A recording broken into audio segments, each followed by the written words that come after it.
আমি ডঙ্কমতের জঙ্গলেই যাচ্ছি, চাইলে তোমরাও আমার সঙ্গে যেতে পারো। ইয়াক সন্দেহভাবে বলে, আমরা কি একে অপরকে আগে থেকে চিনি? আর আমাদের জঙ্গলে গিয়ে পশু শিকারের কোনো ইচ্ছে নেই। লুইস চাই উত্তর দেয়, আমি পশু শিকারে যাচ্ছি না, আমি খুঁজছি পুয়াংকে, যে সেই ব্যক্তি যিনি ডেথ উইসপারকে বন্দি করে রেখেছে। লুইস চাইয়ের এ কথা শুনে অবশেষে ইয়াক ও প্যাপেন রাজি হয়ে যায় তার সঙ্গে যেতে। এরপর আমরা দেখি তারা রওনা হয় ডঙ্কমতের জঙ্গলের দিকে। দলে রয়েছে লুইস চাই ও তার দুই ভাইপো জিরাসাই ও নাউইন, সাথে রয়েছে চাকর খোম ও এক স্থানীয় লোক সেম। রাস্তায় যেতে যেতে ইয়াকের সঙ্গে জিরাসাইয়ের কথা কাটাকাটি হয়, যেখান থেকে বোঝা যায় জিরাসাই একবারে অভদ্র ও উদ্ধৃত স্বভাবের। জঙ্গলে পৌঁছে প্যাপেন থাই সংস্কৃতি অনুসারে এক প্রাচীন রিচুয়াল শুরু করে।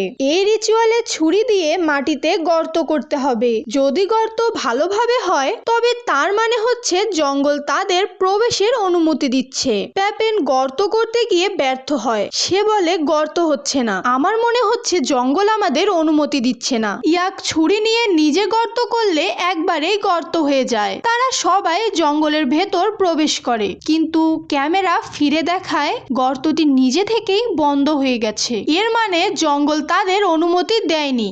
ভেতরে যেতে যেতে ইয়াক রাগে ফেটে পড়ে। সে বলে, জিরাসাই যদি তোমার ভাইপো না হতো আমি তাকে অনেক আগেই শেষ করে দিতাম। লুইস চাই বোঝাতে চেষ্টা করে ওদের মাকে ওদের চোখের সামনেই ডেথ উইসপার মেরে ফেলেছিল, আর তখন থেকেই ওরা এমন হয়ে গেছে। ইয়াক জিজ্ঞাসা করে, ডাইনিটি কেন বারবার তোমাদের পরিবারের পেছনে লাগে? লুইস চাই বলে, আমার দাদু ছিলেন একজন ওঝা, তিনি বিশ্বাস করতেন পুয়াংই সেই ডাইনিটিকে চালাচ্ছে, তাই তিনি গ্রামের লোকজনকে নিয়ে পুয়াংয়ের বাড়ি জ্বালিয়ে দিয়েছিলেন। পুয়াং ডাইনিটিকে বাঁচাতে গিয়ে নিজেও মারা যায়। তারপর থেকে সে পিচাসে রূপান্তরিত হয় এবং ডাইনিটিকে দিয়ে প্রতিশোধ নিতে চায় আমাদের পরিবারের উপর। লুইস চাই তখন ইয়াককে তার গলায় থাকা একটি তাবিজ দেখায়।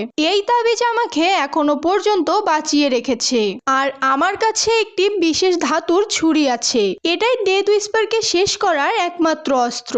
তারপর তারা ধীরে ধীরে জঙ্গলের গভীরে ঢুকতেই হঠাৎ জঙ্গলের সমস্ত পাখি একযোগে চিৎকার করে ওঠে। প্যাপেন সতর্ক করে বলে, সবাই সাবধান থাকো। সামনেই তারা দেখতে পায় এক বিশাল কোবরা তাদের পথ আটকিয়ে দাঁড়িয়ে আছে।